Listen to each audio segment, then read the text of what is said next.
we are really grateful to have them. We have also had amazing keynotes, but I'm just going to ask our faculty if you would mind standing up, and we'll throw in their keynotes too, because they're here tonight as well.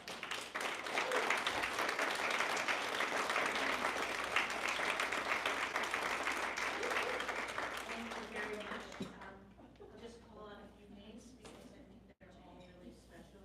Debbie Troxler, Marcy Voss, Mary Slade, Claire Hughes, Melissa Valen, Eric Colbert, David Wolf. Could not resist the invitation to come back to town. On his birthday, no less. Pretty exciting. And Teresa Boatman, tomorrow's closing keynote is in her celebration month. Yes. Please and extended joy. Yes. I don't know, she's a psychologist, so to me that seems like a, a pretty good reference. Okay, who am I missing? Liam. Oh, how could I miss Liam? I have special thanks for Liam. Liam just was named superintendent of St. James School District down the road. And I have to say that I am really, really excited about that because he is so knowledgeable. He has become so knowledgeable about gifted education over the last few years, and I can't think of a better place for him to be. So congratulations on that. Congratulations on our birthday people, David Wolf and Teresa Boatman, whose birthday was a little earlier this week. We have a really good group of people here, and without each and every one of them, this symposium would have been very different. So I'm very grateful for them, very grateful for their commitment to the field and everything else. You're not finished. Can we thank Wendy for all that she does?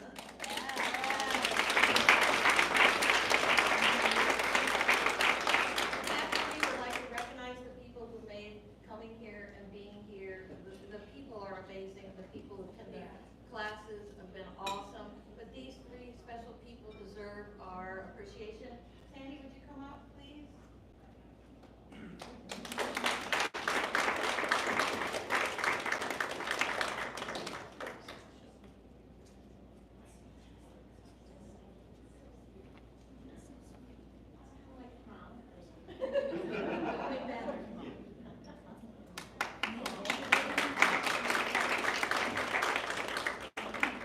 I get to recognize one of my longtime, my own principal, but a great friend and colleague, Edwin Harder. Thank you so much for all your support.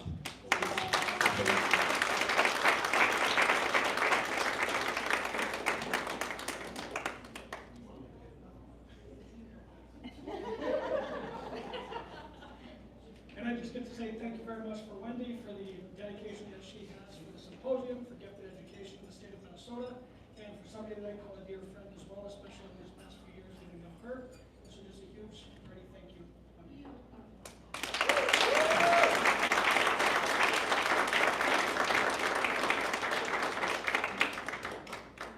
Have that back? I like to keep things moving. Okay, again, thank you not only to our faculty, their work, but also for those of you who chose to give up several days of your time. And we are so grateful for that. But we are really excited about what you're going to do when you leave here, all that good knowledge and things that you're going to dream about, just the way I think about this event. Okay, I would like very much to call up somebody from the Austin School District who's going to introduce our keynote. This is Andrea Malo. Come on up. Who's the coordinator? Could you please write your title here for me? And she said, you have to put all of it. I said, yeah, because I think it's what makes her so extraordinary. She's the coordinator of Gifted and Talented Programs, the Teacher Mentorship Program, and 5 through 12 curriculum. And in her spare time. Teaches college classes, so really a remarkable woman. Andrea?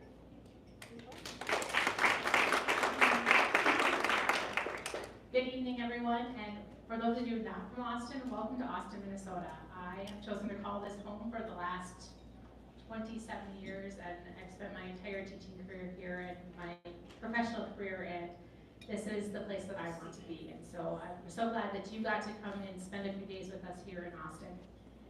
And now I get the privilege of introducing one of my colleagues and dear friends. We work together often, and she calls me her thought partner, though I learn just as much from her when we get to meet together. So I'm very lucky tonight to get to introduce her. She told me to tear up the bio. I'm not going to do that because she is a very accomplished person. She did tell me, though, she's not going to make you dance tonight. So if that is your jam, I'm sorry, it's not going to happen. It normally does, and some people go running when it happens. But she's not going to do that this evening. So, Jessica is the principal of Alternative Educational Programs in Austin Online Academy in Austin, Minnesota. Before that, she was the principal at Ellis Middle School and the Happiest Place in Southeastern Minnesota, the Woodson Kindergarten Center. She has been an assistant middle school principal, a special education assistant director, and a special education teacher. Jessica was awarded the NAESP EINCI Digital Leader of Early Learning Award 2016. In 2017 was named the Minnesota National Distinguished Principal and was the 2021 DIVE Principal of the Year. She is a NAESP Middle Level Fellow and Future Ready Principal. Jessica is the author of Hacking Early Learning, Balance Like a Pirate, Unconventional Leadership, Lead with Grace, Leading into the Soft Skills of Leadership, and Principle and Balance in 2023. But her favorite space is the one that involves her family, and this is so true. She talks about her family all the time, and her kids are her life. That would be her husband, Rob, her two sons, Kenny and Isaiah, and of course, the family dogs, Herman and Harvey. In this empowering keynote session, Jessica will invite participants to explore ways to maintain wellness in all aspects of life while navigating education challenges. Participants will learn strategies to set personal goals and priorities in the 4 balanced quadrants: positional, personal, professional, and passion. The session will focus on managing processes effectively, being present in the moment, handling challenging situations with grace, and reigniting personal passions to bring authenticity to your position. You will walk away with a renewed sense of passion and practical strategies to lead work at work and live life. So Jessica. Okay, thank you. That was very nice. Thank you. Thank you for being my hype squad tonight. I appreciate that. I think I'm sweating a lot. I'm just going to say that. I'm very intimidated by all of you educators, even though I'm one. I think it's even more intimidating because a lot of these people actually do see me outside of this evening. So it's one thing to go out and speak in Montana or St. James or somewhere else. It's another thing when your superintendent is in the back. And your annual evaluation is Monday at 1 p.m. So if you like this, he's right back there.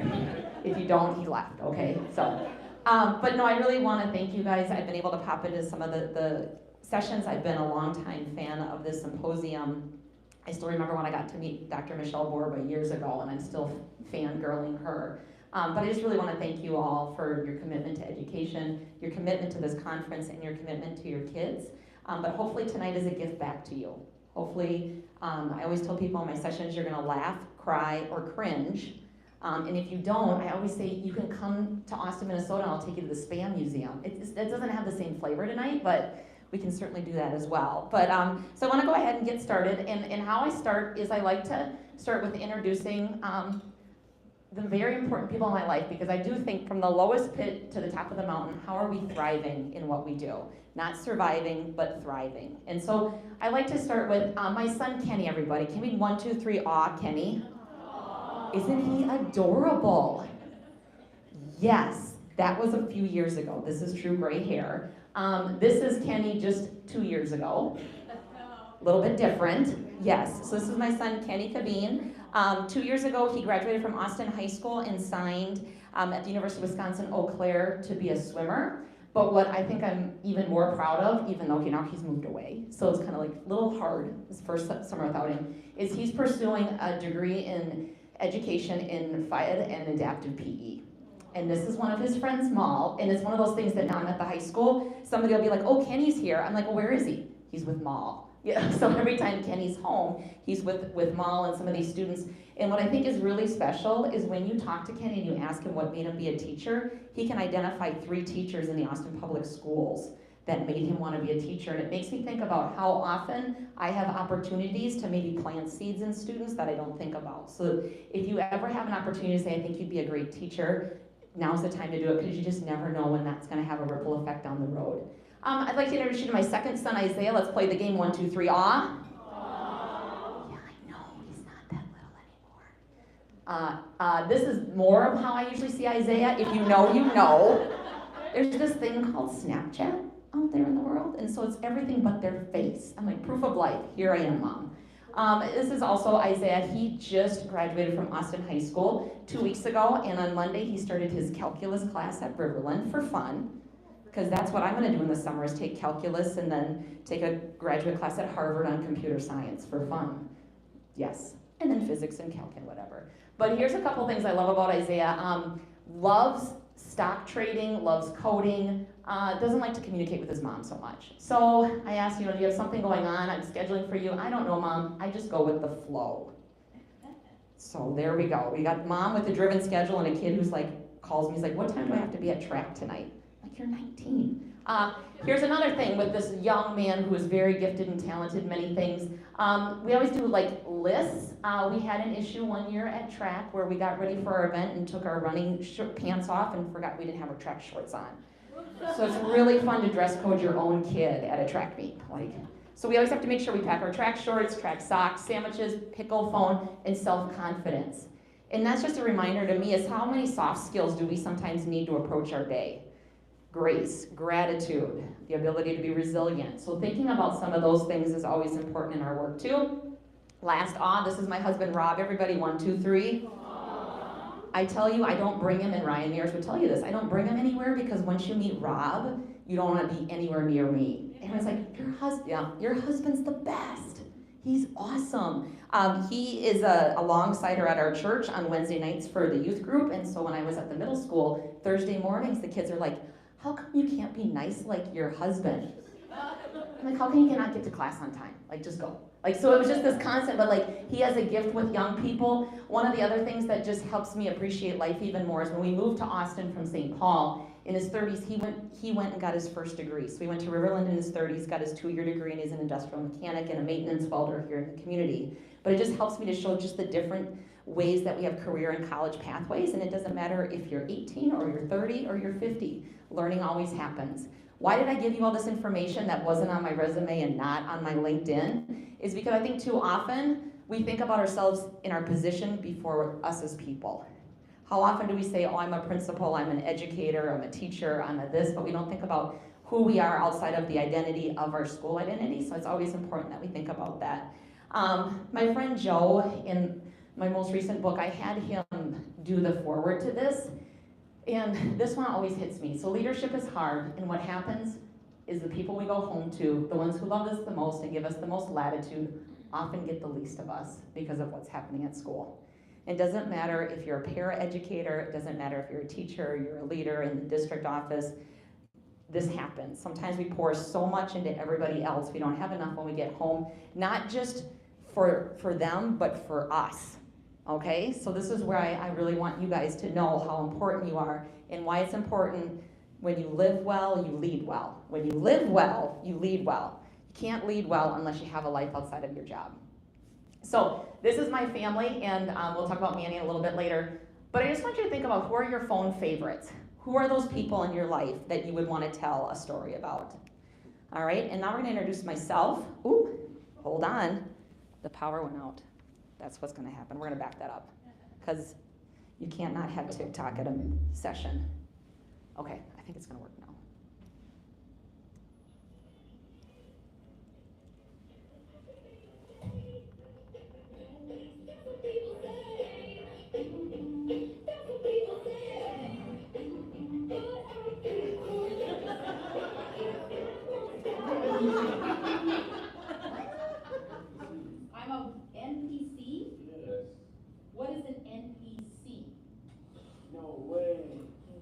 know what NPC is? No, you just made that up. You totally just made that up. Misspelled. You just threw letters in the alphabet together. I have no idea what you're talking about.